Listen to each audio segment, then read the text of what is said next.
नमस्कार दोस्तों, मेरा नाम है शुभम और मैं आप सबका स्वागत करता हूं एक और नए वीडियो में। ऐसा मान लो कि ये वीडियो नहीं, ये आप एक सीरीज के पहला वीडियो देख रहे हो। मैं आज कराऊंगा सुपर मॉक जो विद्याग्राम के एप्लीकेशन पे मंडे से लेकर के फ्राइडे तक लाइव होता है, उसके 12 नंबर के मॉक का सॉल्यूशन। 1 से 11 तक के जो मॉक हुए हैं उनका वीडियो सॉल्यूशन आपको देखने को मिलेगा। कहाँ पे? विद्याग्राम के यूट्यूब चैनल पे। अगर आप यूट्यूब खोलोगे और विद्याग्राम के चैनल पे आओगे, ठीक है, तो विद्याग्राम के चैनल पे आने के बाद आप प्लेलिस्ट में आना, और प्लेलिस्ट में आने के बाद जब आप यहाँ पे आओगे, ये देखो सुपर मॉक 11, यहाँ पे आपको 11 वीडियोस देखने को मिलेंगे, यानी कि 1 से लेकर के 11 तक के वीडियोस का सॉल्यूशन, या फिर 1 से लेकर के 11 तक के मॉक का सॉल्यूशन आदित्य सर ने कराया है। तो ये मॉक आप यहाँ से देख सकते हैं अगर आप नहीं देखे हैं तो, और अगर इस सीरीज में आप नए हैं तो। ठीक है, यहाँ से एक और ऐसे ही आप 11 तक देख सकते हैं। रही बात 11 के बाद वाले मूक्स के वीडियो सॉल्यूशन का, तो वो देखेंगे आप AR पब्लिकेशन के यूट्यूब चैनल पे। ठीक है, ये 12वां नंबर मूक है और इसको आप कहां पे देखिएगा, मैं फिर से बोल दे रहा हूं, AR पब्लिकेशन के यूट्यूब चैनल पे। इस सीरीज को हम स्टार्ट करेंगे, लेकिन उससे पहले कुछ प्यारी लाइन्स हैं कि मेहनत, अनुशासन और लगातार प्रैक्टिस सफलता का राज है। बिल्कुल, अगर आप मेहनत करते हैं और निरंतर करते हैं तो कहीं ना कहीं आपका उसको फायदा देखने को मिलता है।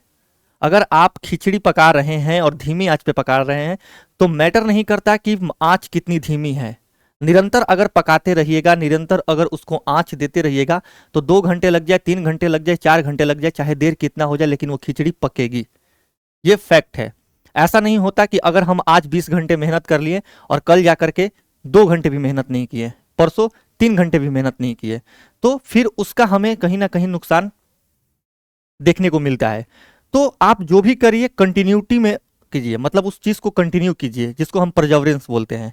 आगे अगर मैं बोलूं तो ये भी कुछ प्यारी लाइन से कि इंतजार करने वालों को सिर्फ उतना ही मिलता है जितना कोशिश करने वाले छोड़ देते हैं। ये भी फैक्ट है। आप जब तक कीजिएगा नहीं, सिर्फ वेट कीजिएगा कि आपका टाइम आएगा, तो वो टाइम नहीं आने वाला है, वो टाइम आप ही ला सकते हो। एक और प्यारी लाइन है कि अगर मान लो कि आप चाहते हो कि आपके लाइफ में जादू हो, तो आपको जादूगर खुद बनना पड़ता है, खुद से उठ करके खुद मेहनत करना पड़ता है। तो यही कुछ लाइन्स है और अब हम स्टार्ट करेंगे 12 नंबर के मॉक का सॉल्यूशन। ये शेड्यूल है, मंडे से लेकर के फ्राइडे तक आप सुपर मॉक दे सकते हैं, अटेम्प्ट कर सकते हैं। डेली 8 बजे डल जाता है विद्याग्राम के एप्लीकेशन पे, मंडे से फ्राइडे। सैटरडे को ऑल इंडिया लाइव मॉक आप दीजिए और फिर संडे को चिल कीजिए। 6 दिन प्रैक्टिस, 6 दिन मेहनत और 7वें दिन एंजॉय। तो चलिए, बस इन्हीं बातों के साथ अब हम आगे बढ़ेंगे और लेंगे पहला क्वेश्चन, हमारे सुपर मॉक 12 का पहला क्वेश्चन। एक दुकानदार ने, देखो एक चीज और मैं बता दूं कि इसका नाम सुपर मॉक क्यों है। क्योंकि देखो, ऐसा नहीं है कि हम इसमें कुछ खास रखने वाले हैं। जितने भी चैप्टर्स हैं और जितना उनका वेटेज रहा है प्रीवियस ईयर के एग्जाम में, जैसे CGL 2025 हुआ है, तो जिस चैप्टर का जितना वेटेज रहा है उसी अकॉर्डिंग हम इसमें क्वेश्चन रखते हैं।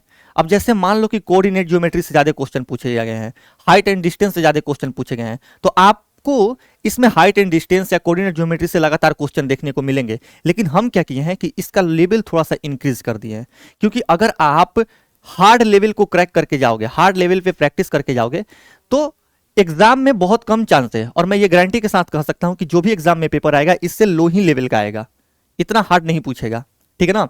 तो अगर आप हार्ड नट को क्रैक करके जाओगे तो ऑब्वियस सी बात है कि जब पेपर का लेवल लो होगा तो आप उसका धजिया उखेड़ दोगे। इसीलिए जब प्रैक्टिस करो तो यहां की प्रैक्टिस करो। ठीक है ना? क्योंकि अगर आपके पास जब आप फाइनल मैच में जाओ तो गेंद अगर नीचे आए तो कोई दिक्कत ही नहीं है, आराम से खेल लोगे, और अगर टफ आए तो आप टफ की प्रैक्टिस करके जा रहे हो। मतलब कि ये हम बोल सकते हैं कि बहुत सुटेबल तरीका है आपके एग्जाम के प्रिपरेशन का। तो चलिए बस स्टार्ट करते हैं। एक दुकानदार ने किसी वस्तु का अंकित मूल्य 5,000 रखा और उस पर क्रमशः 10% तथा 5% की 2 छूट दे रहा है। ठीक है ना? यदि उसका लाभ विक्रय मूल्य का 16% है तो हमसे वस्तु का क्रय मूल्य पूछा जा रहा है। ठीक है, अब देखो, हम जानते हैं कि एसपी क्या होगा। एसपी मेरे भाई, हम जानते हैं कि एमपी पर हम छूट देकर के बेचते हैं। एमपी कितना है? 5,000 है। 5,000 पर अगर हम छूट दे पहला तो कितना है? 10%। 10% का मतलब कितना होता है? 10 के सामान को आप 9 में बेचो, 10% छूट का मतलब, तो ये 9/10 हो जाएगा। और उसके बाद एक छूट मिल रहा है आपको 5% का, यानी कि 20 के सामान को आप कितने में बेचो? 19 में बेचो। ठीक है, अब जब आप इसको सॉल्व करोगे दोस्त, तो 1 0 1 0 और ये 2 0, 2 से ये कटेगा 25 बार में, ठीक है ना। यानी कि एसपी आपका कितना निकल करके आ गया, 25 गुने 9 गुने 19। आप अभी इसको ऐसे ही छोड़ दो। देखो कैलकुलेशन मैं सिखाऊंगा कि कैसे टफ कैलकुलेशन से आपको निजात मिलेगा। आप इस एसपी को ऐसे ही छोड़ दो, ठीक है। अब मेरे पास एसपी निकल करके आ गया। हम जानते हैं कि एसपी का 16% प्रॉफिट हुआ है, एसपी का 16% क्या हुआ है, प्रॉफिट हुआ है। तो प्रॉफिट अगर मैं यहां से निकालूं तो प्रॉफिट कितना होगा, 25 गुने 9 गुने 19, ठीक है ना। ये आपका एसपी है और इसका 16% कितना होगा दोस्त। अगर मैं इसका 16% देखूं तो 4/25 हो जाएगा। कितना हो जाएगा, 4/25। अब मैं अगर इसको सॉल्व करूं, ठीक है ना, तो ये 25 से 25 कैंसिल हो जाएगा। यानी कि आपका जो प्रॉफिट आया वो 9 गुने 19 गुने 4 आया।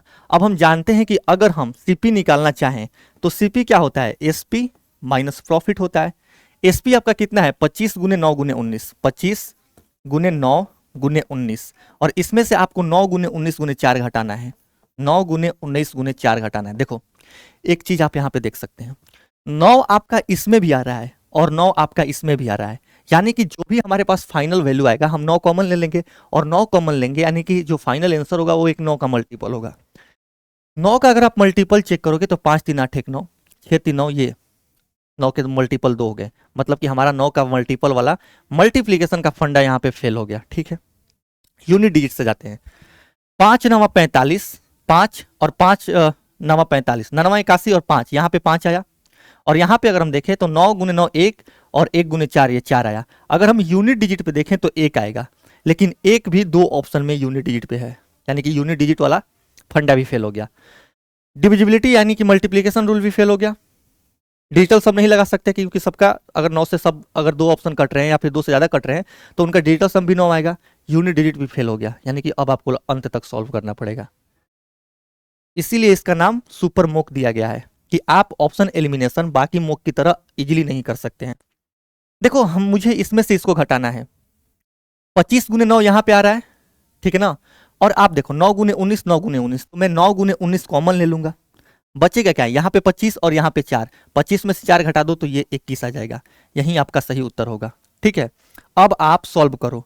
आप देखो 9 गुने 19 इकाई 19 के 9, 19 इकाई 19 के 9 हासिल 1, 19 दूनी 38 और 1 39, 399, ठीक है ना।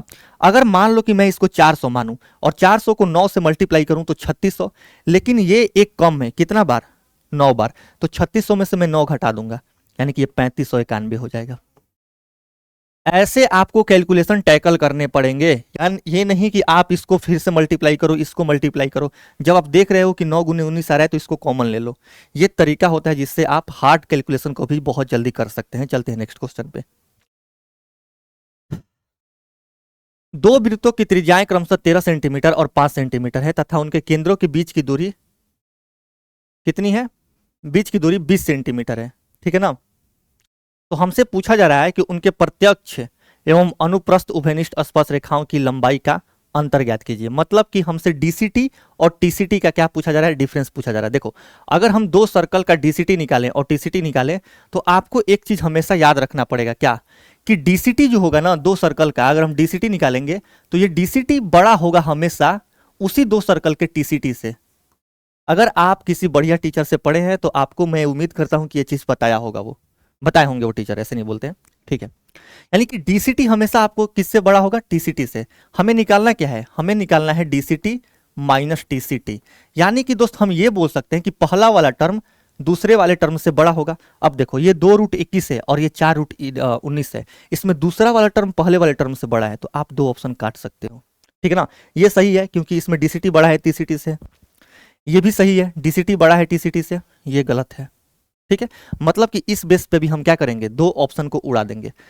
अब देखो डीसीटी में से टीसीटी हमें घटाना है, तो क्यों ना अगर हम यहाँ पे डीसीटी देखें तो 4√21 है, यहाँ पे 4√19 है, तो क्यों ना सिर्फ हम डीसीटी फाइंड कर ले। अगर हम डीसीटी फाइंड करें तो डीसीटी क्या होगा, इन दोनों सर्कल का अगर हम डीसीटी देखें तो क्या होगा, डी स्क्वायर यानी कि दोनों के केंद्र के बीच की दूरी कितनी है, 20 सेंटीमीटर, 20 का स्क्वायर 400 में से हमें घटाना है किसका, 13 में से 5 घटाओ, 13 में से 5 गया 8, 8 का स्क्वायर 64। यानी कि जब आप इसको घटाओगे तो ये कितना आएगा, 400 में से 64 घटाओगे तो ये 336 आएगा।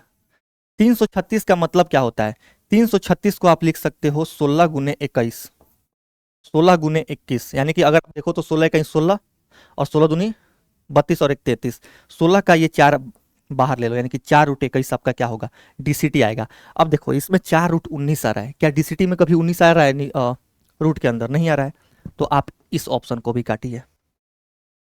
ऑप्शन सी आपका क्या होगा, सही उत्तर होगा। मतलब कि आप यहाँ पे हम ऐसे ये हम इसलिए आप लोगों को काट के दिखाएं कि अगर आपको तुक्का भी लगाना है, ठीक है ना, तुक्का भी लगाना है तो आप दो ऑप्शन को हटा सकते हो। चलते हैं नेक्स्ट क्वेश्चन पे। देखो cos 20 cos 50 plus cos 40 plus cos 20 इस टू कॉस 50 है और कॉस 40 इस टू कॉस 70 है। हमसे इसका मान पूछ रहा है, ठीक है। अगर मेरे दोस्त a प्लस बी 90 डिग्री है, a प्लस बी 90 है, तो आप इतना याद रख लो कि कॉस a जो होगा ना वो साइन b के बराबर में होगा। बस ये फॉर्मूला अगर आपको पता है, या फॉर्मूला तो इसको नहीं बोलते हैं, डेरिवेशन अगर आपको पता है तो ये इजीली आप कर सकते हो। कैसे, ये कॉस 20 है, ठीक है ना, क्या इस कॉस 20 को मैं साइन 70 नहीं लिख सकता हूं, बिल्कुल लिखूंगा, क्योंकि 70 और 20 90 और कॉस और साइन एक दूसरे के कॉम्प्लीमेंट्री। यहां पे कॉस 50, ठीक है, प्लस में अगर मैं देखो यहां पे 70 और मैंने 50 लाया है, ठीक है ना, तो मैं भी यहां पे भी 70 और 50 लाने की कोशिश करूंगा, यानी कि 40 को अगर मैं 50 बनाऊंगा 90 में से घटा करके, तो कॉस को हमें साइन बनाना पड़ेगा, ठीक है ना। और यहां पे ये कॉस 70 है, यहां पे क्या है, कॉस 70 डिग्री। अब आपका क्वेश्चन ये सॉल्व हो गया। Sine A cos B, sine B cos A किसका फॉर्मूला है, साइन ए प्लस बी का, यानी कि साइन 70 और 50 120 होगा। साइन 120 किसके बराबर में होगा, साइन 90 प्लस हम 30 लिखेंगे, साइन 90 प्लस 30 का मतलब कॉस 30, और कॉस 30 किसके बराबर में होता है, कॉस 30 बराबर में होता है √3/2 के, यानी कि √3/2 ऑप्शन डी। देखो मैंने यहां पे इस 20 को 70 बनाया, अगर आप चाहें तो इस 50 को चेंज करके 40 बना दीजिए और कॉस को साइन बना दीजिए, वैसे भी क्वेश्चन सॉल्व हो जाएगा। चलते हैं नेक्स्ट क्वेश्चन पे। एक ठेकेदार ने 24 साधारण मजदूरों के साथ से किसी कार्य को 24 दिनों में पूरा करने का योजना बना रहा है, ठीक है। 10 दिनों के बाद कार्य का केवल 1/3 भाग ही पूरा हुआ। यदि प्रत्येक नया कुशल मजदूर उस परिस्थिति में एक साधारण मजदूर की तुलना में दोगुनी कार्य क्षमता से काम करता है, ठीक है ना, मतलब कि जो आ रहे हैं नए मजदूर वो डबल इफिशियंट है पहले वाले मजदूर के, तो निर्धारित समय सीमा से 2 दिन पहले कार्य पूरा करने के लिए कितने कुशल मजदूर और जोड़ने होंगे, कितने कुशल मजदूर और जोड़ने होंगे। देखो ये एमोन डिवन वाला कॉन्सेप्ट है। अगर हम देखें तो 24 साधारण मजदूर है, ठीक है ना, एक के इफिशियंसी से, क्योंकि हम इनका एक मान रहे हैं, कितने दिनों में, 10 दिनों के बाद, यानी कि ये 10 दिनों में अगर हम देखें तो कितना काम कर रहे हैं मेरे भाई, अगर हम देखें यहाँ पे तो 1/3 काम ही कर रहे हैं, यानी कि ये 1/3 है, ठीक है। बराबर में अगर हम देखें तो प्रत्येक नया कुशल मजदूर, यानी कि 10 दिनों के बाद काम कितने दिनों का बचा, काम टोटल पूरा होना था 24 दिनों में, 10 दिनों के बाद काम कितने दिनों में बचा, 24 में से आप 10 घटाओगे, 24 में से 10 घटाओगे तो 12 दिन। लेकिन हमसे बोला जा रहा है कि 2 दिन पहले खत्म करना है, यानी कि 12 में से फिर से आपको क्या करना पड़ेगा। अगर आप यहां पे देखोगे तो देखो 24 दिन ये थे, तो 14 दिन का काम बचा, ठीक है ना, लेकिन उन 14 दिनों में से भी 2 दिन पहले हमें खत्म करना है, यानी कि 14 में से 2 गया कितना, 14 में से 2 गया 12 दिन में मुझे काम खत्म करना है, ठीक है।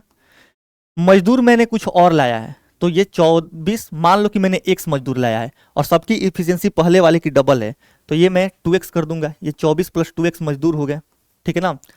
अब यहां पे देखो ये 12 मजदूर और ये 24 + 2x, अब काम कितना हो गया, 1/3 काम हो गया यहाँ पे, तो यहाँ पे कितना बचा, यहाँ पे बचा मेरे भाई 2/3। अब हमें इसी को क्या करना है, सॉल्व करना है, इसी को अब हमें सॉल्व करना है। अगर हम इसको सॉल्व कर दें तो 3 से हमारा 3 कैंसिल होगा, ठीक है ना। आप अगर चाहो तो 12 दूनी 24 कर दो, ठीक है, 10 दूनी 20 और दूनी 40, 40 बराबर 24 + 2x है, 24 + 2x है, तो आप देखो 2x कितना होगा, 2x आपका 16 होगा, तो x कितना होगा 8, यानी कि अब आपको 8 और नए मजदूर लाने की जरूरत है। सोहेब भाई इस गेट को बंद कर दो, एक बार मैं गेट को बंद कर दे रहा हूं, ठीक है दोस्तों। यानी कि इस मॉक में आपको हर एक क्वेश्चन वैसे ही दिखेगा, लेकिन थोड़ा सा हमने लेवल को इंक्रीज कर दिया है। 21 सेंटीमीटर त्रिज्या वाले एक वृत्त में AB नामक जीवा की लंबाई 21√3 सेंटीमीटर है। जीवा द्वारा कटे हुए छोटे वृत्त खंड का क्षेत्रफल ज्ञात कीजिए। ठीक है, मान लो देखो ऐसे क्वेश्चन भी खूब दबा करके पूछे गए हैं। अब जाकर के CGL 2025 के क्वेश्चंस को उठाइए, ऐसे क्वेश्चन खूब पूछे गए हैं। ये एक आपका सर्कल है, ठीक है ना। इसमें बोला जा रहा है कि ये जो आपका कॉर्ड है ये 21√3 है। ठीक है, ये मान लो आपका सेंटर है। अगर मैं इसको इससे और इसको इससे मिला दूं तो ये 21 दिया है और ये 21 दिया है। आपसे पता है एरिया किसका पूछा जा रहा है? आपसे दोस्त एरिया पूछा जा रहा है, आपसे एरिया पूछा जा रहा है इस वाले पार्ट का। भैया हो क्यों नहीं रहा है? अगर मैं देखूं तो एरिया पूछा जा रहा है इस वाले पार्ट का, यानी कि ये जो ग्रीन वाला पार्ट है ना उसका आपसे एरिया पूछा जा रहा है। तो आप सोचो, आप सोचो अगर इस क्वेश्चन को आपको करना है तो आप देखो ये 120 है। ठीक है ना, क्यों 120 है? क्योंकि ये एक और रूट 3 है। तो एक और रूट 3 होगा तो 120, 30 और 30 का एंगल बनेगा, यानी कि ये आपका 120 है। ठीक है, अगर आप इस त्रिज्य खंड में से इस वाले ट्रायंगल का एरिया घटा दोगे तो इस सेक्टर का एरिया आ जाएगा ग्रीन वाले का। तो इस त्रिज्य खंड का क्षेत्रफल कितना होगा? थीटा बटे में 360, यानी कि 120 बटे में 360 कितना होगा? 1 बटे में 3। ठीक है, पाई में करूंगा यानी कि 22 बटे में 7 और आर स्क्वायर यानी कि 21 गुने 21। अब इसमें से मैं क्या करूंगा कि ये जो ट्रायंगल आपको दिख रहा है ना इसका मैं दोस्त एरिया को घटा दूंगा। एरिया इसका कितना होगा? अगर मैं इसका एरिया घटाऊं तो देखो दो हमारे पास साइड है और बीच वाला एंगल है, यानी कि 1 बटे में 2, 21 गुने 21। ठीक है, और ये साइन 120 करूंगा मैं। साइन 120 किसके बराबर में होगा? अभी हमने देखा था कि साइन 120 को हम लिख सकते हैं साइन 90 प्लस 30। सेकेंड क्वाड्रेंट में साइन पॉजिटिव, साइन 90 प्लस 30 मतलब कॉस 30, और कॉस 30 का मान √3 बटे में 2, यानी कि ये √3 बटे में 2 है। बस ये क्वेश्चन आपका सॉल्व हो गया। हाँ, 17 का ये 21 होगा, 21 से 21 काटो, 21 गुने 22 करना है तो आप 21 का स्क्वायर कर दो 441, और उसमें एक और 21 जोड़ना है, यानी कि 441 और 21 462। ये आपका कितना हो गया? 462 में से अगर आप देखोगे तो 21 गुने 21 441 √3 बटे में 2 दूनी 4 आपको घटा देना है। अगर आप घटा दोगे तो इस ग्रीन वाले पार्ट का एरिया आ जाएगा, यानी कि 462 माइनस 441 √3 बटे में 4। ऑप्शन सी आपका सही उत्तर हो जाएगा। अब इस क्वेश्चन को हमें सॉल्व करना है। देखो ये क्वेश्चन भी हमसे इसका क्या टेंजेंट पूछा जा रहा है। ठीक है ना, टेंजेंट से जो एंगल क्रिएट हो रहा है, क्या पूछ रहा है? वाले न्यून कोण के स्पर्श जाने की टेंजेंट। ठीक है, देखो आप कोऑर्डिनेट का क्वेश्चन है, लेकिन कोऑर्डिनेट में हम सब जगह कहाँ क्या पूछा जा रहा है? अभी आपसे सब जगह आपसे सिर्फ स्लोप निकालने को बोला जा रहा है, फिर लाइन का इक्वेशन बना दो। लेकिन हम यहाँ से थोड़ा सा इंक्रीज कर दिए लेवल। क्यों? क्योंकि आपके लिए अगर आप हार्ड क्वेश्चन पे करके काम जाओगे ना तो वहां पे इजी क्वेश्चन तो हो ही जाएंगे, हार्ड क्वेश्चन पे काम करने की जरूरत है। अगर हम इसमें देखें तो अगर हम इनका इंटरसेप्ट निकालें तो ये हम क्या करेंगे? 12 को ला करके इधर डिवाइड करेंगे, यानी कि x का इंटरसेप्ट 3 बटे में 12 यानी कि x बटे में 4, प्लस में y बटे में 12 से भाग देंगे तो ये 3 हो जाएगा और यहाँ पे 0। ठीक है ना, अगर हम इसका वो देखें कोऑर्डिनेट तो ये कितना होगा? 4 और 0। ठीक है, और इसका अगर हम देखें तो ये कितना होगा? 0 और 3 हो जाएगा। ठीक है, अब हम यहां से इसका क्या निकालेंगे? इसका स्लोप निकालेंगे। तो स्लोप इसका कितना आएगा? अगर मैं इसका स्लोप देखूं तो 3 में से 0 गया 3 और 0 में से 4 गया -4। अब हमसे क्वेश्चन में क्या बोला जा रहा है कि y अवरोध को जोड़ने वाली रेखा पर लंबवत एक रेखा L खींची जा रही है, यानी कि अगर हम लाइन L का स्लोप देखें तो अगर इसका 3 बटे में -4 है तो उसका 4 बटे में 3 होगा, क्योंकि जब दो लाइन एक दूसरे के परपेंडिकुलर हैं तो दोनों का जो स्लोप होगा उनका प्रोडक्ट, उनका गुणनफल -1 के बराबर में होगा। मैं बहुत जल्द अभी कोऑर्डिनेट का डालूंगा वन शॉट, वो आप देखिएगा, आपको पता चलेगा कोऑर्डिनेट कैसे पढ़ाया जाता है। ठीक है, मैं जेई मेंस लेवल के कोऑर्डिनेट को पढ़ा करके आया हूं यहाँ पे। ये कितना आया? 4 बटे में 3 आया। ठीक है, इसका स्लोप आ गया। अगर मैं इस लाइन का स्लोप निकालूं तो ये कितना होगा? y बराबर -x इधर प्लस में 5, यानी कि इसका अगर मैं m2 देखूं तो इसका स्लोप कितना आ गया? -1 आ गया।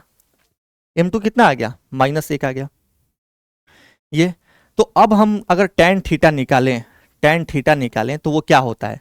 अगर हम यहां से tan थीटा निकालें तो ये होता है दोस्त m1 M L minus m2, ठीक है, बटे में अगर हम करें तो 1 प्लस एम एल इस टू m2। इस पे हम मोड लगा देते हैं क्योंकि एंगल कभी निगेटिव में नहीं होगा।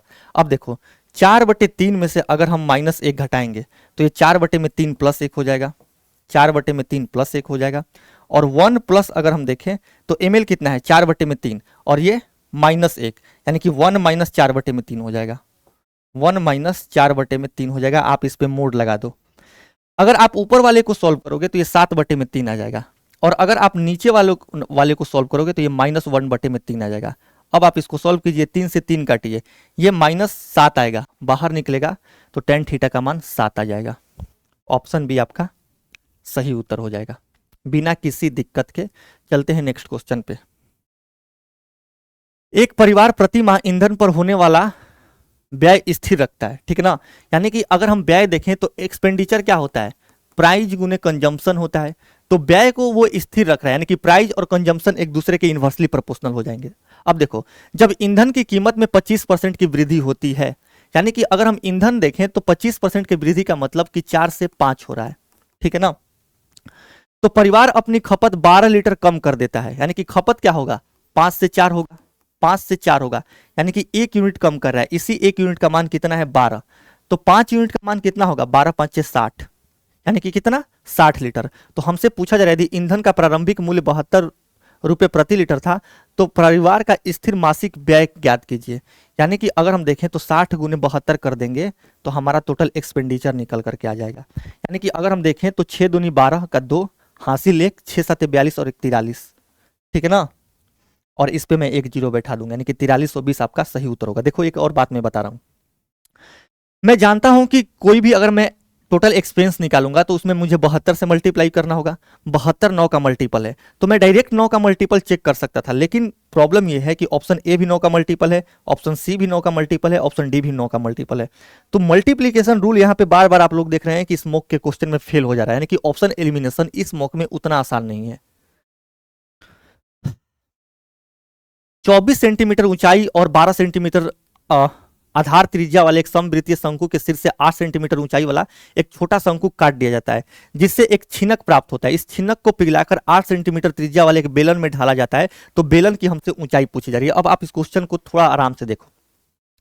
24 सेंटीमीटर, अगर हम शंकु को काट रहे हैं तो कंटिगम कोण आप लोग पढ़े होंगे, ऊपर वाला पार्ट और नीचे वाला पार्ट एक दूसरे के सिमिलर होता है। यानी कि हम ये बोल सकते हैं कि ऊपर वाले का रेडियस, ठीक है ना, या कि फिर पूरे शंकु का रेडियस और ऊंचाई, ये इसका अनुपात बराबर होगा किसके, आर बटे में एच के, ठीक है ना, आर बटे में एच के। यानी कि अगर हम इसका आर और एच का अनुपात देखें, 24 सेंटीमीटर ऊंचाई और 12 सेंटीमीटर त्रिज्या, यानी कि 12 बटे में 24 है, ठीक है दोस्त। आगे अगर हम देखें तो शंकु के सिर से 8 सेंटीमीटर ऊंचाई वाला छोटा शंकु काटा जा रहा है, 8 सेंटीमीटर ऊंचाई, यानी कि ये अगर हम इसका ऊंचाई देखें तो ये 8 है, तो इसका रेडियस कितना होगा, देखो ये 24 का 1/3 है, तो 12 का 1/3 आर आ जाएगा 4, ठीक है। 8 सेंटीमीटर ऊंचाई से आप काट रहे हैं, तो अगर हम देखें तो टोटल ऊंचाई 24 सेंटीमीटर है। 24 सेंटीमीटर में आप 8 सेंटीमीटर पे कट लगा रहे हैं, यानी कि बचेगा कितना 16 सेंटीमीटर। यानी कि अगर हम हाइट देखें तो हाइट 16 सेंटीमीटर हो जाएगा। अब अगर हम छिनक का आयतन देखें तो ये कितना होगा 1/3 पाई और एच आपका 16, ठीक है ना। आर स्क्वायर यानी कि 4 का स्क्वायर 16, बड़े वाले आर का स्क्वायर यानी कि 12 का स्क्वायर 144, प्लस छोटा आर इस टू बड़ा आर, यानी कि 4 और गुने 12 48। ये किसके बराबर में होगा, ये बराबर में होगा बेलन के आयतन के बराबर में, ठीक है ना। तो ये कितना है पाई, बेलन का आयतन कितना है दोस्त, अगर हम देखें तो इसका त्रिज्या 8 है, यानी कि 64 और गुने हम एच कर देंगे, यहां से हमारा एच निकल करके आएगा। पाई से आप पाई काटो, 16 चौके आप काटो 64, 4 से अगर आप काटोगे तो जोड़ो मत, सबको काट दो बराबर बराबर, 4 चौके 16, 4 इसको काटेगा 36 दूनी 72, 36 बार में, और 4 इसको 12 बार में, यानी कि आपका जो एच होगा ना वो 36 4 40 और 12 52/3 होगा। 52/3 को मैं क्या लिख सकता हूँ 3, 17:1/3। अगर सेंटीमीटर है तो आप सेंटीमीटर लगा दो, ऑप्शन 1 आपका सही उत्तर हो जाएगा, ठीक है। चलते हैं, ये देखो, ये मैंने यहाँ पे वॉल्यूम इक्वेट किया है फ्रस्टम का और किस चीज का, फ्रस्टम का और बेलन का। ये क्वेश्चन देखो, डीआई का क्वेश्चन है जी। ये रेखा ग्राफ दो केंद्रों द्वारा बेची गई सदस्यताओं को दर्शाता है। फरवरी और अप्रैल में मिलाकर केंद्र ए की 10% तथा केंद्र बी की 15% सदस्यताएं जो है ना वो वापस कर दी गई। तो इन दोनों महीनों में कुल शुद्ध सदस्यताओं की संख्या ज्ञात कीजिए। अगर वापस कर दिया गया है तो बचेगा कितना, 10% ए का वापस कर दिया गया है, तो ए का आपका 90% बचेगा। प्लस में अगर हम बी का देखें तो 15% वापस कर दिया गया, यानी कि 85%। अब अगर हम चाहें तो देखो ऑप्शन देखो, सबका डिजिट सम जो है ना वो अलग अलग है, यानी कि हम यहाँ पे क्या कर सकते हैं, डिजिटल सम लगा सकते हैं। अब अगर जिस क्वेश्चन में डिजिटल सम लगाने लायक होगा वहां पे हम आपको सिखाएंगे। अब मुझे ए का नहीं पता कि ए का सम कितना आएगा और उसका 90% कितना होगा। मुझे पता है कि ए का चाहे जितना भी आए 90% निकालूंगा तो ये 9 का मल्टीपल हो जाएगा, यानी कि इसका डिजिटल सम 0 हो जाएगा। प्लस में मैं बी का देख रहा हूं, ठीक है। फरवरी और अप्रैल, फरवरी यहाँ पे है 1 और 17, देखो फरवरी 170 है, तो इसका डिजिटल सम 8 हो गया। और अप्रैल में अगर हम देखें तो 3 और 2 5 है, 8 और 5 13, 13 का डिजिटल सम 4, तो ये 4 हो जाएगा। और 85% का डिजिटल सम कितना होगा, 8 और 5 कितना होगा, या फिर 8 को आप -1 लिख लो, 5 में से 1 घटा दो 4, यानी कि 4 का 16, यानी कि इसका डिजिटल सम कितना आ जाएगा, 16 + 0 यानी कि 7। 7 किसका आ रहा है, 7 4 11 6 17, इसका 8 आ रहा है। 5 4 9 हटा दो, इसका 7 आ जा रहा है। इसमें नहीं आ रहा है, 7 6 13, और -1 नहीं आ रहा है, 7 6 13 8 21, ये नहीं आ रहा है। तो ऑप्शन सी जो है वो आपका सही उत्तर हो जाएगा। इस क्वेश्चन को हमें सॉल्व करना है। x + y + z = 0 है और x³ + y³ + z³ = 81 है, तो हमसे इसका मान पूछा जाए। देखो अगर x + y + z = 0 है तो x³ + y³ + z³ जो होगा ना वो 3xyz के बराबर में होगा। किसके बराबर में होगा, 3xyz के, यानी कि ये और 3xyz आपस में क्या होंगे, बराबर होंगे, यानी कि यही चीज 81 के बराबर में हो जाएगा। यानी कि अगर आप 3 से काटोगे तो xyz आपके 27 के बराबर में हो जाएंगे। अब आप इस क्वेश्चन को सॉल्व कर सकते हैं बड़े आराम से। देखो मुझे इनका गुणनफल निकालना है, तो अगर मुझे x + y निकालना है तो ये किसके बराबर में होगा, -z के। y + z निकालना है तो ये किसके बराबर में होगा, -x के। और z + x निकालना है तो ये किसके बराबर में होगा, -y के। यानी कि जब मैं मल्टीप्लाई करूंगा तो ये -xyz आ जाएगा। और -xyz अगर xyz 27 के बराबर में तो -xyz -27 के बराबर में। ऑप्शन ए आपका क्या होगा, सही उत्तर होगा। अब देखो हाइट एंड डिस्टेंस के क्वेश्चन है, तो हमने नॉर्मल क्वेश्चन ना रख करके थोड़ा सा लेवल इंक्रीज किया है। एक मीनार के एक ही ओर स्थित दो बिंदु P और Q से मीनार के शीर्ष का उन्नयन कोण क्रमशः 45 और 30 है। यदि P मीनार के अधिक निकट है तथा PQ 120 मीटर है तो मीनार की ऊंचाई ज्ञात कीजिए। देखो ये हमारे पास मीनार है, ठीक है ना, ये P है और ये Q है। अब ये P है और ये Q है, तो हम जानते हैं कि जो मीनार से ज्यादा निकट होगा वो एंगल बड़ा होगा, क्योंकि जैसे जैसे हम मीनार के साइड में बढ़ते आएंगे तो एंगल वर्टिकल होते जाएगा, यानी कि एंगल का जो मान होगा वो बढ़ते जाएगा। तो ये 30 डिग्री हो जाएगा आपका और ये 45 डिग्री हो जाएगा। और क्या दिया है, तथा PQ यानी कि ये वाला पार्ट 120 है, ये वाला पार्ट 120 है, तो हमसे मीनार की ऊंचाई पूछी जा रही है, तो हम निकाल देंगे। देखो 45 के सामने ये 1, तो ये भी 45 होगा, इसके सामने भी 1। अब ये 30 के सामने 1 अगर है तो ये पूरा 60 होगा, 60 के सामने ये √3 हो जाएगा। कितना हो जाएगा, √3। यानी कि अगर हम ये वाला पार्ट निकालें तो कितना होगा, √3 - 1, कितना होगा, √3 - 1। तो √3 - 1 का मान अगर 120 है तो हमसे क्या पूछा जा रहा है, मीनार की ऊंचाई जो कि अपने आप में 1 है। अगर हम इसको रेशनलाइज करें, ठीक है ना, तो ये 120 और ऊपर जाकर के ये √3 + 1 बनेगा, और ये √3 - 1 = √3 + 1, a² - b² हो जाएगा, यानी कि 3 में से 1 जाएगा 2, यानी कि ये आ जाएगा 60 = √3 + 1। 60 = √3 + 1, ऑप्शन डी आपका सही उत्तर हो जाएगा। चैनल को दोस्त आप लोग सब्सक्राइब कर लीजिएगा, क्योंकि हमारे जो कंटेंट होते हैं हम ये मान के चलते हैं कि हमारा कंटेंट बहुत बढ़िया, आप मिला भी सकते हैं कहीं भी जाकर के। 50,000 की राशि 24% वार्षिक साधारण ब्याज की दर से प्रत्येक 5 महीने पर चक्रवृद्धि होने वाली ब्याज प्रणाली पर उधार दी जाती है। तो 15 महीनों के लिए समान वार्षिक दर पर SI और CI का हमसे अंतर पूछा जा रहा है। ठीक है, देखो 5 महीनों पर चक्रवृद्धि हो रही है। अगर 12 मंथ पे, अगर हम 12 मंथ पे देखें तो 24% है, ठीक है ना, 12 का डबल, तो 5 मंथ पे कितना होगा, 10%। अब अगर मैं यहाँ पे सीआई देखूं तो वो 15 मंथ का होगा। 15 मंथ में अगर हम देखें तो 5 मंथ का 3 ड्यूरेशन आता है, यानी कि 10% को हम 3 बार कंपाउंड करेंगे। तो सीआई हमारा टोटल 10% को अगर हम 3 बार कंपाउंड करेंगे तो 33.1% का मिलेगा। ये आप लोगों को ये डाटा याद होना चाहिए, ठीक है ना। और यहाँ पे अगर हम देखें तो ये 15 महीनों के लिए अगर हम इसका एसआई देखें तो एसआई कितना होगा भैया, आप बताइए कि एसआई कितना होगा 15 महीने के लिए। अगर 12 महीने के लिए 24% है, अगर हम एसआई देखें तो 12 महीनों के लिए 24% है, तो 15 महीने के लिए कितना हो जाएगा, 15 महीने के लिए अगर हम देखें तो 15 का डबल 30% हो जाएगा। ये आपका एसआई निकल करके आ गया, ये आपका सीआई निकल करके आ गया। दोनों का अगर हम डिफरेंस देखें, दोनों का अगर हम डिफरेंस देखें तो ये 3.1% होगा, यानी कि हमें 50,000 का 3.1% निकालना है, ठीक है ना। तो अगर भैया ये सीआई 3 है और ये एसआई 3 है, अगर हम 50,000 का 50 1 2 3 इसका 3.1% निकालें तो आप यहां से अगर काटोगे तो परसेंटेज से 2 जीरो कटेगा, 1 जीरो से ये दशमलव उड़ेगा, ठीक है ना। 5 इकाई 5 और 5 तिया 15 और उस पर 1 जीरो बैठा दो, यानी कि 1550 आपका सही उत्तर होगा। बिना किसी दिक्कत के आपको सीआई माइनस एसआई, यानी कि अगर आप थोड़े से मंझे हुए खिलाड़ी हैं तो ये सब ड्रामा करने की कोई जरूरत नहीं है। आप सीधे देखोगे कि जो डिफरेंस होगा 3.1 का होगा। 3.1 को अगर आप 5 से मल्टीप्लाई करोगे, यानी कि 31 को 5 से मल्टीप्लाई करोगे तो 155 बनेगा, और 155 सिर्फ ऑप्शन सी में बन रहा था। इतना ही करना है, ये सब ड्रामे नहीं करने होते हैं जब आप मौक देंगे तो।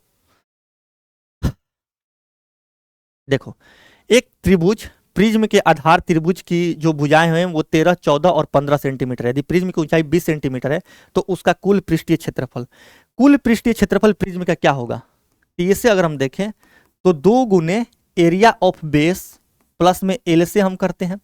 अब ये जो 13, 14, 15 होता है ना, ये बहुत अपने आप में एक कमाल का ट्रायंगल है, ये फेमस डाटा है। इसका हमेशा आपको एरिया याद करके रखना है। 2 ट्रायंगल ऐसे हैं जिनका एरिया 84 आता है, एक 13, 14, 15 का, और एक आगे ट्रायंगल यूज हुआ है उसका मैं वहीं पे बताऊंगा। तो 13, 14, 15 वाले ट्रायंगल का आप ये याद करके रख लो। मैंने जहां पे पढ़ाई की थी मेरे सर ने ये डाटा मुझे याद करवाई दी थी कि अगर हमें इसका एरिया निकाले ना इस साइड का, तो इस साइड का एरिया हमेशा 84 आता है, 13, 14, 15।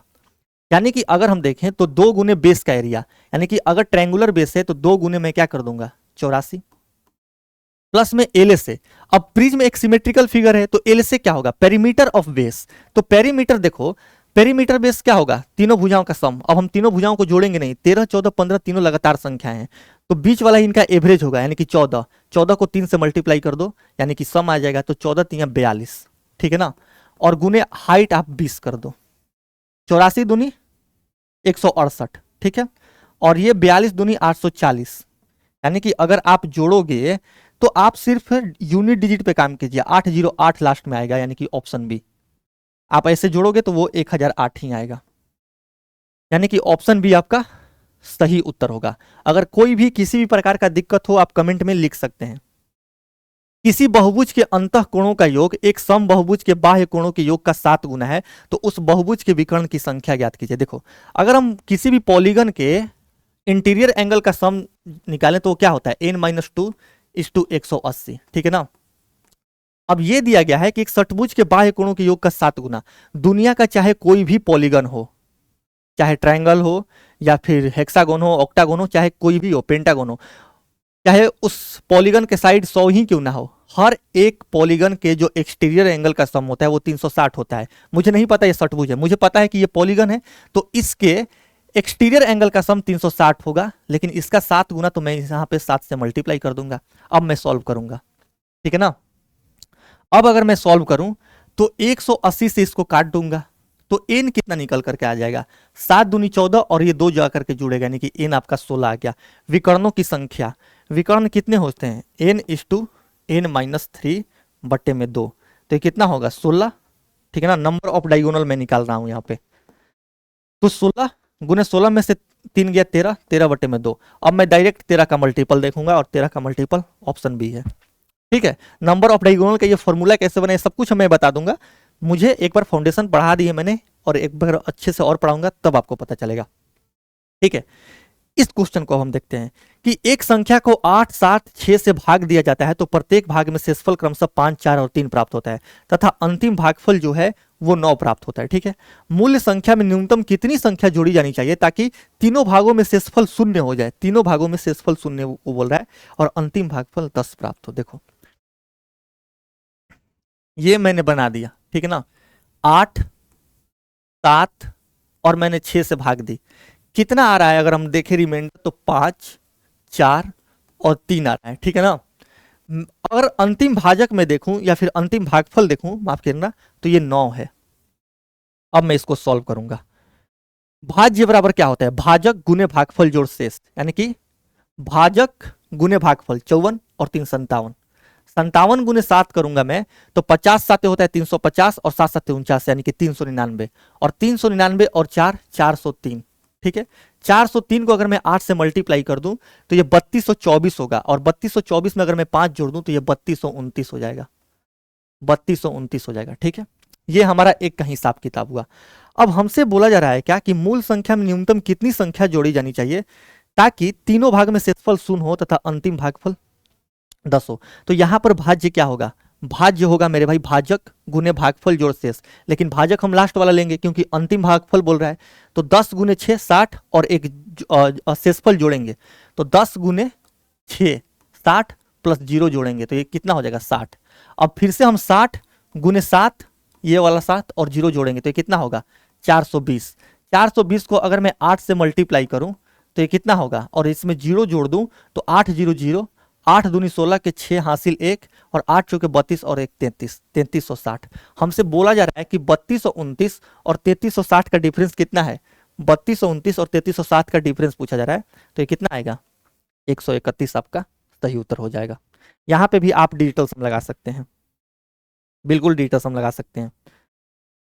16 नंबर का क्वेश्चन है दोस्त, देखो ये मैक्सिमा मिनिमा का क्वेश्चन है। आप एक चीज समझो कि अगर मैं दोस्त 10 माइनस एक्स स्क्वायर का, ठीक है ना, 10 माइनस एक्स स्क्वायर का मैक्सिमम मान निकालना चाहूं तो इस केस में अगर मैं 10 माइनस एक्स स्क्वायर का मैक्सिमम मान निकालना चाहता हूं तो इस केस में हमें एक्स मिनिमम लेना पड़ेगा। ठीक है, और अगर मैं मिनिमम मान निकालना चाहता हूं ना तो इस केस में हमें एक्स को मैक्सिमम लेना पड़ेगा, एक्स को मैक्सिमम लेना पड़ेगा। ठीक है, अब देखो, अब जैसे ये कांस्टेंट, ये हमारे पास क्वेश्चन है तो ये 5 तो कांस्टेंट है, तो 5 में हम कोई कुछ छेड़खानी नहीं कर सकते।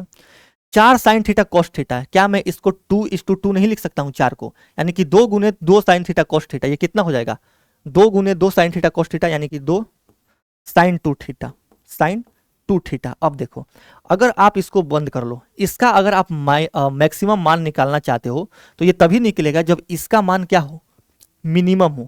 इसका मान मिनिमम कब होगा, जब साइन बराबर कॉस होगा, और साइन बराबर कॉस कब होता है 45 डिग्री पे, यानी कि साइन 45 अगर यानी कि थीटा 45 लेंगे ना, थीटा 45 लेंगे तो ये पूरा का पूरा 0 हो जाएगा। ठीक है, थीटा 45 पे पूरा का पूरा 0 हो जाएगा, और ये कितना होगा 5 प्लस 2, और साइन अगर मैं यहाँ पे 45 रखूं तो ये साइन 90 हो जाएगा, साइन 90 यानी कि 5 साइन 90 का मान 1 होता है तो 5 और 2, इस क्वेश्चन का मैक्सिमम जो मान आएगा वो 7 निकल करके आएगा, ऑप्शन सी। एक बस को 315 किलोमीटर की दूरी 7 घंटे में तय करनी है, बढ़िया। बस प्रत्येक 45 किलोमीटर की दूरी तय करने के बाद 6 मिनट रुकती है, 6 मिनट रुक रही है, लेकिन गंतव्य पर नहीं रुकती, गंतव्य पर नहीं रुक रही है, तो बस की आवश्यक चाल ज्ञात कीजिए। ये कैसा डेस्टिनेशन है जहां पे रुका ही नहीं जा रहा है। चलो ठीक है, देखो अगर हम 45 को 7 से मल्टीप्लाई करें, ठीक है ना, 45 को मेरे भाई 7 से मल्टीप्लाई करें तो 7 5 35 के 5 हासिल 3, 7 चौके 28 और 3 31, 315 किलोमीटर आ जा रहा है। यानी कि अगर हर 45 किलोमीटर पे ये 6 मिनट के लिए रुक रही है तो इसको 7 बार रुकना पड़ेगा, लेकिन वो डेस्टिनेशन पे नहीं रुक रही है, यानी कि 7 में से एक 6 बार रुकना पड़ेगा। और हर बार कितने देर के लिए रुक रही है, 6 डेस्टिनेशन हम देखें ना तो 7 में से एक है 6 बार रुकेगी, और ये 6 मिनट के लिए रुक रही है, यानी कि टोटल 36 मिनट के लिए रुक रही है। अगर हम 36 मिनट में को घंटे में बदलें तो ये 36/60 होगा, यानी कि 6/10 यानी कि 0.6 आवर हो जाएगा ये। ठीक है ना। हमें निकालना है स्पीड, तो स्पीड क्या होगा, दूरी, दूरी कितना है 315, 315। और अगर ये 0.6 आवर हम घटा दें, क्योंकि ये 0.6 आवर तो ये रुकने में इसका व्यतीत हुआ है, तो 60 घंटे में से अगर 0.6 घटा दें तो 6.4 हो जाएगा, ये आपका स्पीड आ जाएगा। ठीक है ना, ये आपका स्पीड आ जाएगा। अब हमें इसी को क्या करना है दोस्त, इसी को सॉल्व करना है। अगर हम देखें, मान लो कि 6.4 को, ठीक है ना, 50 से मल्टीप्लाई करते हैं तो कितना आएगा, 64 गुने 5 आएगा, यानी कि 64 गुने 5 का मतलब होता है 320। अगर 6.4 को मैं 50 से मल्टीप्लाई कर रहा हूं तो ये 350 आ रहा है, यानी कि हमें 320 आ रहा है, हमें 315 लाना है, यानी कि जो भी उत्तर होगा वो 50 से हल्का सा छोटा होगा। ठीक है ना, 50 से हल्का सा छोटा अगर हम देखें तो 49.22 बोल सकते हैं। मतलब पॉइंट 50 से कम होगा, लेकिन पॉइंट में ही कम होगा, पॉइंट में ही कम होगा। तो 49.22 बिल्कुल हमारा सही उत्तर हो जाएगा। 18 नंबर क्वेश्चन है, ये सर्कल का क्वेश्चन है, इसको हम लास्ट में देखेंगे बड़े आराम से। चलते हैं पहले 19 नंबर के क्वेश्चन के पास। 28 सेंटीमीटर त्रिज्या तथा 14 सेंटीमीटर ऊंचाई वाले एक आयत से उसकी छोटी भुजाओं पर अंदर की ओर 2 अर्धवृत्त तथा केंद्र में 7 सेंटीमीटर त्रिज्या वाला एक वृत्त बनाया गया है। तो आयत के भीतर लेकिन सभी वृत्तीय भागों के बाहर का क्षेत्रफल ज्ञात कीजिए। देखो, एक आपके पास एक रेक्टेंगल है, ठीक है ना, आपके पास एक रेक्टेंगल है दोस्त, ये वाला। ठीक है, अगर हम ये देखें तो ये ऐसे हो जा रहा है, ये ऐसे हो जा रहा है, ठीक है, और यहां पे एक मान लो कि और सर्कल है ऐसे करके। ठीक है, अब आपसे ये बोला जा रहा है कि रेक्टेंगल के अंदर लेकिन सर्कल से बाहर जो एरिया बच रहा है ना, जो पार्ट बच रहा है उसका एरिया निकालना है। और इंफॉर्मेशन क्या है, इंफॉर्मेशन देखूं मैं तो ये 28 है और ये कितना है, 14 है। ठीक है, अब देखो, हम जानते हैं कि ट्रायंगल सर्कल का जब रेडियस 7 होता है, सर्कल का रेडियस 7 होता है तो उसका एरिया 154 होता है। यानी कि अगर हम इसका रेडियस देखें तो ये कितना होगा, 7 और 7, यानी कि रेडियस 7 होगा। तो ये और ये मिल करके एक क्या पूरा सर्कल बनाएंगे, यानी कि ये और ये मिल करके इनका एरिया कितना हो जाएगा, एक सर्कल के बराबर, यानी कि 154 के बराबर में। प्लस में अगर हम इसका वो देखें, अगर हम इसका रेडियस देखें तो कितना होगा, रेडियस 7 दिया है, यानी कि इसका भी एरिया 154 होगा। ठीक है ना, ये पार्ट हमें घटाना पड़ेगा किसमें से, 28 गुने 14, यानी कि रेक्टेंगल के एरिया में से। आप ऐसे भी कर सकते हो मेरे भाई कि देखो 7 सब में आ रहा है तो आप 7 का मल्टीपल देख लोगे, लेकिन 7 के मल्टीपल भी 3 है, तो आप यूनिट डिजिट पे जाइए। 8 गुने 4 32 होता है, 32 का मतलब होता है 2, और 4 और 4 8, यानी कि 12, 12 में से 8 जाएगा 4, यानी कि आंसर वो ऑप्शन होगा जिसके यूनिट डिजिट पे 4 हो। ऑप्शन बी आपका सही उत्तर हो जाएगा। इस क्वेश्चन को हमें सॉल्व करना है। देखो, इस क्वेश्चन को जब हम सॉल्व करेंगे ना, इस क्वेश्चन को जब हम सॉल्व करेंगे तो अगर इनके रूट अगर हम देखें, a प्लस बी प्लस सी है, ए बी सी है, तो a प्लस बी प्लस सी का जो मान आएगा ना, a प्लस बी प्लस सी का जो मान आएगा वो माइनस, अगर ये ax स्क्वायर है तो ये माइनस ए के बराबर में होता है, यानी कि -9, यानी कि ये 9 हो जाएगा। ठीक है, और अगर इनके रूट के प्रोडक्ट का सम देखें, रूट के प्रोडक्ट का सम यानी कि A B plus B C plus C A अगर हम देखें तो ये 26 होता है, यानी कि अगर हम इसको b मान रहे हैं तो ये b के बराबर में होता है, यानी कि ये 26 हो जाएगा। ठीक है, और अगर हम यहां से इनके रूट के प्रोडक्ट की बात करें, यानी कि ए बी सी के, तो ये -c के बराबर में होता है। ठीक है ना, तो -c कितना होगा, माइनस, और ये -24, यानी कि ये 24 हो जाएगा। अब जब आप इसको मल्टीप्लाई कीजिएगा ना दोस्त, अब जब आप इसको मल्टीप्लाई कीजिएगा तो इसको मल्टीप्लाई करने के बाद यही आपका मान आएगा कितना, a plus B plus C is two A B plus B C plus C A is plus A B C और प्लस में 1। अब आपको सिर्फ मान रखना है और उसमें 1 जोड़ करके वैल्यू फाइंड करना है। यानी कि अगर हम मान रखें तो a प्लस बी प्लस सी 9 हो जाएगा, ए बी बी सी सी 26 हो जाएगा, ए बी सी 24 हो जाएगा, और प्लस में ये 1 हो जाएगा। 26 और 24 50 और 9 59 और 1 कितना हो जाएगा, इसी के सामने हमारा सही उत्तर है, यानी कि ऑप्शन ए हमारा सही उत्तर हो जाएगा। दोस्त, चैनल को सब्सक्राइब कर लीजिए क्योंकि आगे आने वाले मॉक का वीडियो सोल्यूशन इसी पे आएगा। अब ये 21 नंबर का क्वेश्चन है। कि एक कोचिंग बैच में 480 विद्यार्थी हैं, लड़कों और लड़कियों का अनुपात अगर हम देखें तो 7:5 है। यानी कि अगर हम बॉयज एंड गर्ल्स देखें तो कितने हैं, 7:5, यानी कि 12 यूनिट का मान कितना है, 480, 12 चौके 48 यानी कि 40 गुना। तो बॉयज कितने होंगे, 7 का 40 गुना यानी कि 7 चौक 28, 280, ठीक है ना। और 5 का 40 गुना 200 आपकी लड़कियां हो जाएंगी, आपकी लड़कियां नहीं क्वेश्चन में। अब देखो लड़कों में से 75% तथा लड़कियों में से अगर हम देखें तो 60% ने DI अनुभाग का प्रयास किया। यानी कि अगर हम इसका 75% देखें तो कितना होगा, 3/4, 4 इसको काटेगा 70 बार में, 70 तियां 210 हो जाएगा, ठीक है। और इसका 60%, 60% का मतलब 3/5, 5 इसको काटेगा 40 तियां, ये 120 हो जाएंगी लड़कियां जो DI अनुभाग में है।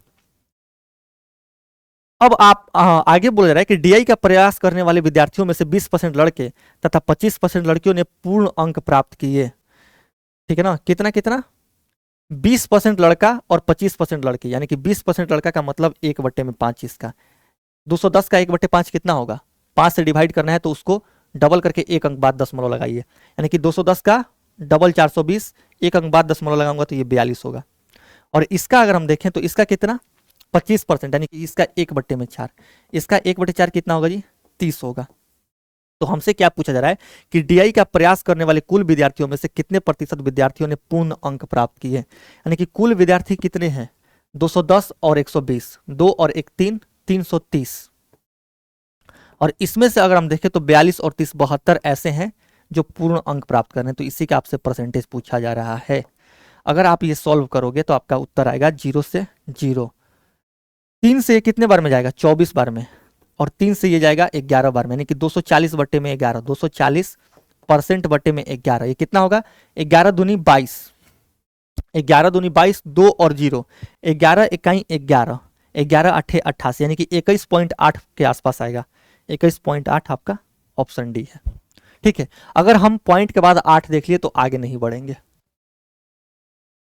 एक त्रिभुज ABC की भुजाएं 10, 17 तथा 21 सेंटीमीटर है, तो सबसे बड़ी भुजा के सम्मुख स्थिर बहिर्केंद्र से उस सबसे बड़ी भुजा की दूरी ज्ञात कीजिए। बड़ा सबसे कौन सा है, 21 वाला।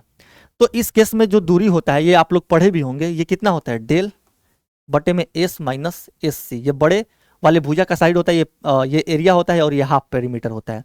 तो डेल कितना होगा, देखो एक 13, 14, 15 और 10, 17, 21, दोनों ट्रायंगल का साइड आपको याद रखना है। 10, 17, 21, 13, 14, 15, इन दोनों ट्रायंगल का जो एरिया होता है वो 84 होता है, तो ये 84 होगा, ठीक है। एस कितना होगा, 17 और 10 27, और 27 और 21 48, 48 का आधा 24, ठीक है। और इसमें से आप बड़ा वाला साइड घटाओ, यानी कि 21 घटाओ, यानी कि 24 में से अगर आप 21 घटाओगे तो ये 84 बटे में कितना आएगा, 3, और 84 बटे 3 का मतलब 28 सेंटीमीटर। ये किसके बराबर में होगा, 28 सेंटीमीटर के। ये क्वेश्चन अब हम करते हैं, ठीक है। एक ठोस आकृति 6 सेंटीमीटर त्रिज्या और 9 सेंटीमीटर ऊंचाई वाले बेलन तथा उसी त्रिज्या के एक अर्धगोले से मिलाकर बनी है। इसके नीचे भाग से उसके अक्ष पर, ठीक है ना, 6 सेंटीमीटर त्रिज्या और 9 सेंटीमीटर ऊंचाई का एक शंक्वाकार खोखला भाग निकाला जाता है। तो शेष ठोस का हमसे आयतन पूछा जा रहा है। मान लो ये यहां पे ऐसे है, ठीक है। अगर हम बेलन देखो, बेलन में देखेंगे तो बेलन का अगर वो हम आगे वाला फेस देखें तो वो एक रेक्टेंगल की तरह दिखता है, जैसे मान लो ऐसे दिखेगा, ठीक है ना। और इसमें अगर हम देखें तो ये बोला जा रहा है कि इस पे एक ऐसे बनाया गया है अर्धगोला, और इसमें से एक हम शंकु काट ले रहे हैं, शंकु काट ले रहे हैं, बस हो गया आपका ये क्वेश्चन सॉल्व। देखो एक ठोस आकृति 6 सेंटीमीटर त्रिज्या और 9 सेंटीमीटर ऊंचाई वाले, यानी कि इसका जो हाइट है वो 9 है और त्रिज्या जो है इसका, यानी कि यहां से लेकर के यहां तक ये 6 है। तो अर्धगोले का भी त्रिज्या कितना होगा, 6 ही होगा। यानी कि अगर हम इसका पूरा आयतन निकालें तो आप ये समझो कि इसका आयतन कितना होगा, बेलन का आयतन कितना होगा, पाई आर स्क्वायर, यानी कि 36 गुने 9, ठीक है, पाई आर स्क्वायर एच। प्लस में अगर हम यहाँ पे देखें तो हम गोले का आयतन निकालेंगे, गोले यानी कि सॉरी अर्धगोले का, तो ये कितना होगा 2/3 पाई और आर क्यू, 6 का क्यू 216, और इसमें से हम घटाएंगे, देखो क्योंकि ये अंदर छेद हो गया है तो ये शंकु का आयतन हम घटा देंगे, यानी कि 1/3 पाई आर स्क्वायर। हम इसका भी 1/3 कर सकते थे क्योंकि ये बेलन का 1/3 टाइम होगा, बेलन के आयतन का 1/3 टाइम होगा। अब कर लिए हैं तो कर ले रहे हैं, 1/3 पाई आर स्क्वायर 36 और गुने एच यानी कि 9। अब हम इसको सॉल्व करेंगे, देखो 3 से ये जाएगा 72 बार में, और 3 से ये जाएगा 12 बार में। सबका यूनिट डिजिट अलग अलग है, तो हम सिर्फ यूनिट डिजिट पे काम करेंगे। 9 6 का 54 का 4, प्लस में 2 दूनी ये भी 4, माइनस अगर हम देखें तो 9 दूनी 18, यानी कि 4 4 8, 8 में से 8 गया 0, यानी कि आंसर वो ऑप्शन होगा जिसके यूनिट डिजिट पे 0 आए, और 0 ऑप्शन ए में है।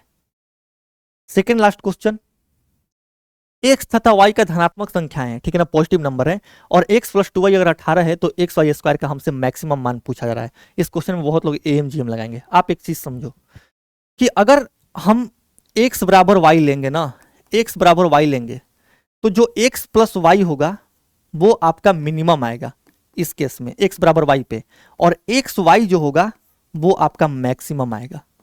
ठीक है, अब ये एक्स वाई स्क्वायर है, क्या हम इसको एक्स वाई और वाई नहीं लिख सकते हैं? यानी कि ये मैक्सिमम तभी होगा, ये मेरे भाई मैक्सिमम तभी होगा जब हम यहाँ पे एक्स बराबर वाई ले, ठीक है ना, ये तभी मैक्सिमम होगा। अब हम यहाँ पे देखें तो एक्स बराबर वाई कब ले सकते हैं? अब आप यहाँ पे देखो, एक्स प्लस 2y बराबर 18 है, एक्स और वाई को बराबर लेना है, तो अगर हम 6 इसको ले लें और वाई को 6 ले लें तो 6 दूनी 12 और 6 18, ये सेटिस्फाइड हो जा रहा है। यानी कि हम एक्स बराबर वाई लेंगे तो इसका मान कितना होगा? 6 गुने 6 गुने 6, यानी कि ये 216 आपका सही उत्तर हो जाएगा, ऑप्शन डी। 25 नंबर वाला क्वेश्चन, 90 मीटर ऊंचे गुब्बारे के सिर से एक चलती हुई बस का अवनमन कोण पहले 30 डिग्री था, बाद में 60 डिग्री हो गया। जब बस गुब्बारे के ठीक नीचे स्थित बिंदु की ओर 18 सेकंड में चलती है तो बस की हमसे चाल पूछी जा रही है। देखो इसको हम जल्दी से सॉल्व करेंगे, ठीक है ना, ये ऐसे और ये ऐसे, ठीक है। अगर हम यहाँ पे देखें तो पहले 30 डिग्री और फिर 60 डिग्री हो गया, ठीक है। और यहाँ पे अगर हम देखें तो ये कितना है?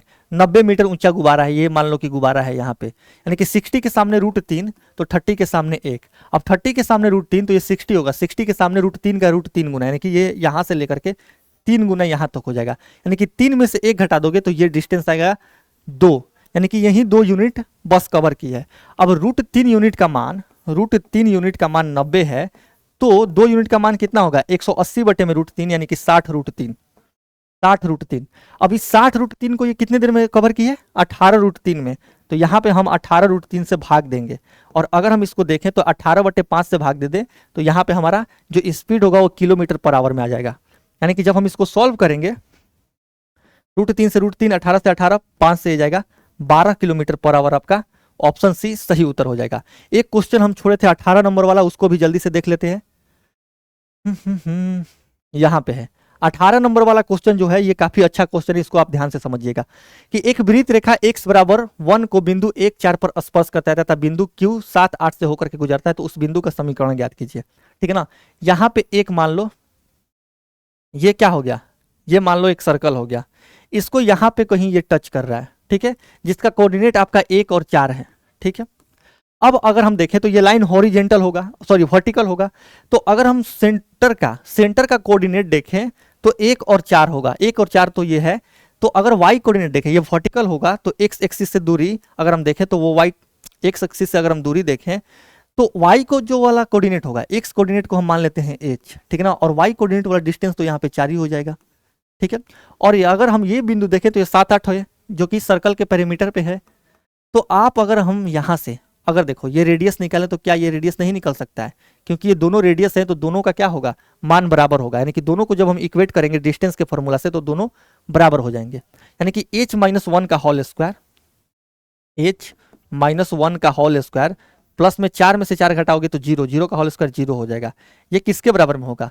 h-7 के होल स्क्वायर के, h-7 के होल स्क्वायर प्लस में 8 में से 4 घटा दो, ये 16, ये h square plus 1 minus 2h होगा, और इधर अगर हम देखोगे तो ये h स्क्वायर प्लस में 49 माइनस 14h प्लस में ये 16 हो जाएगा।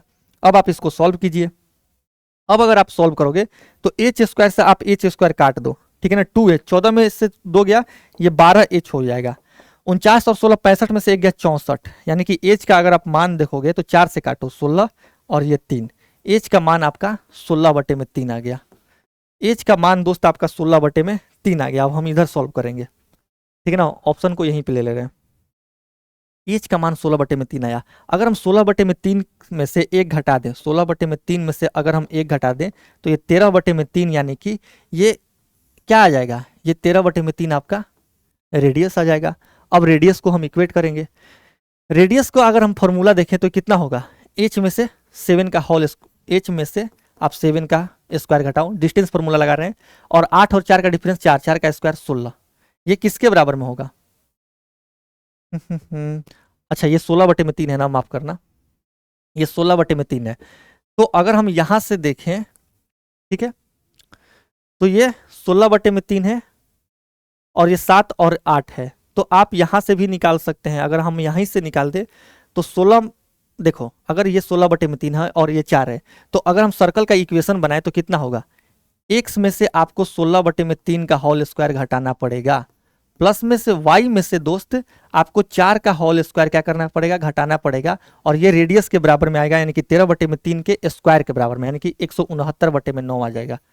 169 में ये 9 आएगा।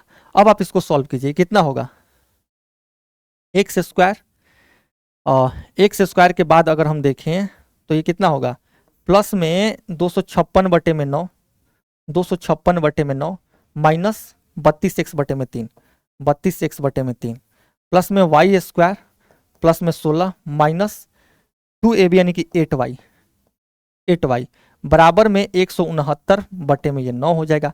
अगर आप सब में 9 से मल्टीप्लाई करोगे, क्योंकि देखो नीचे कहीं नहीं है, तो ये कितना होगा, 9x square plus 256 minus 32x plus 9y square, ठीक है, 9y square plus 144, 144 minus 72y, और ये इधर आएगा तो ये माइनस 169 हो जाएगा और ये 0 हो जाएगा।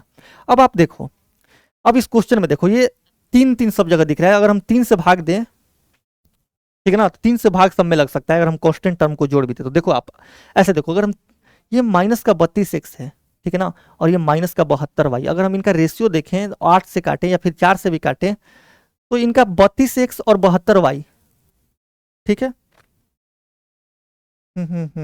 9 से अगर हम काटे हैं तो ये 96x हो जाएगा, माफ करना ये 96x हो जाएगा, ठीक है ना।